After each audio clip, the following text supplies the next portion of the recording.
दोस्तों, इस वीडियो में हम बात करेंगे एक ऐसी खबर की जिस खबर को सुनकर हर एक भारतीय को गर्व होना चाहिए। लेकिन एक तरफ हमारे देश की प्राइड है, दूसरी तरफ रियलिटी भी है। हमें भारत देश पर गर्व है। अगर भारत तरक्की करता है तो सभी इंडियंस की तरह हमें भी काफी ज्यादा खुशी होगी। लेकिन वो जो तरक्की है वो वास्तविक होनी चाहिए। पिछले कुछ समय से आपने सुना होगा कि भारत विश्व की चौथी सबसे बड़ी अर्थव्यवस्था बन गया है, आर्थिक शक्ति बन गया है। हाल ही में भारत ने जो पहले से चौथी सबसे बड़ी आर्थिक शक्ति थी यानी जापान, उसको पीछे छोड़कर हम यानी हमारा देश भारत अब चौथी सबसे बड़ी अर्थव्यवस्था बन गया है। और सवाल है कि क्या यह दावा सच है? क्या सही मायनों में हमने जापान को पीछे छोड़कर चौथा स्थान हासिल किया है, या एक परसेप्शन है जो क्रिएट किया जा रहा है सरकार की तरफ से? पूरा मामला क्या है आपको बताएंगे, वो भी सबूत के साथ।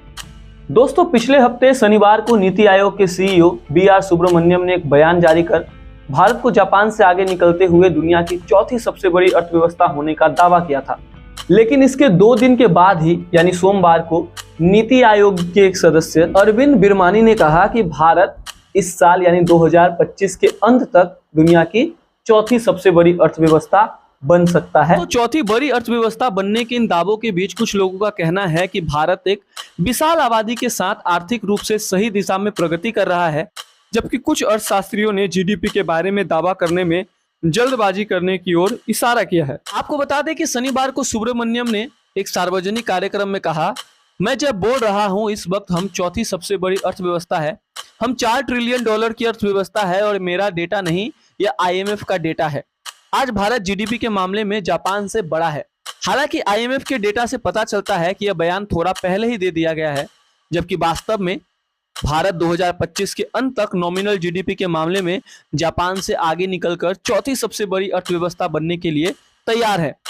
नॉमिनल जीडीपी का आकलन दरअसल महंगाई दर को समायोजित करके किया जाता है, जबकि बिना इसके की गई गणना को रियल जीडीपी कहा जाता है।